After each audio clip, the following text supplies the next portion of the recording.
The Buddha taught the harmonious way, where all that was good in all traditions would be respected. However, he clearly thought that what some sects proposed were destructive illusions. Some of his teachings were regarded by his contemporaries as radical and sufficiently challenging to provoke hostility.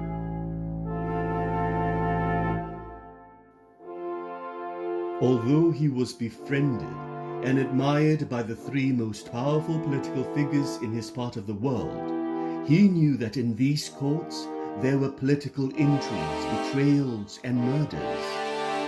Within his own community, he was also challenged by Devadatta's attempt to take over and lead the Sangha, which Siddhartha had firmly rejected.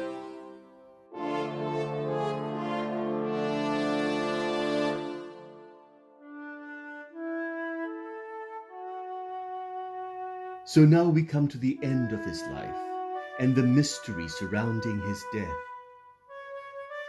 He may have been killed because of the ambitions of one of the local kings and the pride of his own Shakya clan.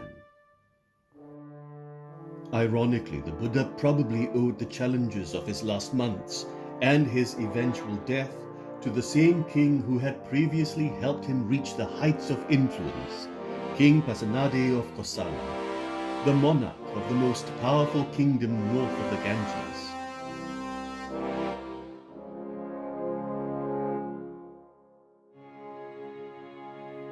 The king and Siddhartha, the son of a Shakya chief, had met for the first time when they were both about the age of 40. Hearing of his renown as a teacher, the king paid a visit to the Buddha's retreat outside his capital city of Shravasti. At first skeptical, Pasanadi was soon won over by the Buddha and asked to learn more about him and the harmonious way.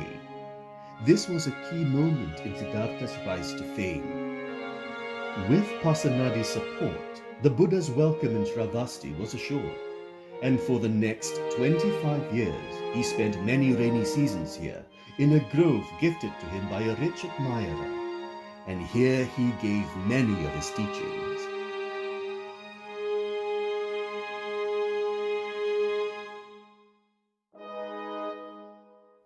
King Pasanadi, however, had previously been a paranoid and tyrannical ruler, notoriously impaling his enemies, imagined or real, on stakes.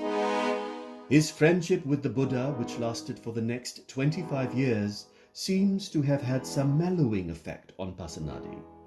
He followed his advice on basic matters of health and became slimmer and fitter himself. However, the friendship did not remove the king's suspicious nature.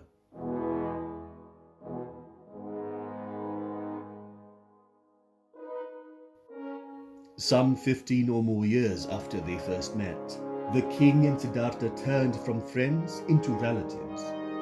Hoping for a male heir, Pasanadi decided to marry a bride from the Buddha's home tribe, the Shakya. The king approached the Buddha's cousin, Mahanama, who had taken over the governorship of Shakya after the death of the Buddha's father. The marriage plan was partly intended to honor the Buddha's own family, but there was a problem. The notoriously proud Shakyans secretly refused to allow any pure-blood woman of the clan to marry into the family of an outsider.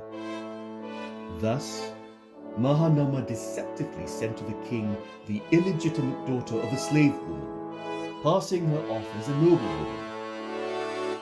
It was a trick that was dangerous and unwise, and it would lead one day to a genocidal bloodbath.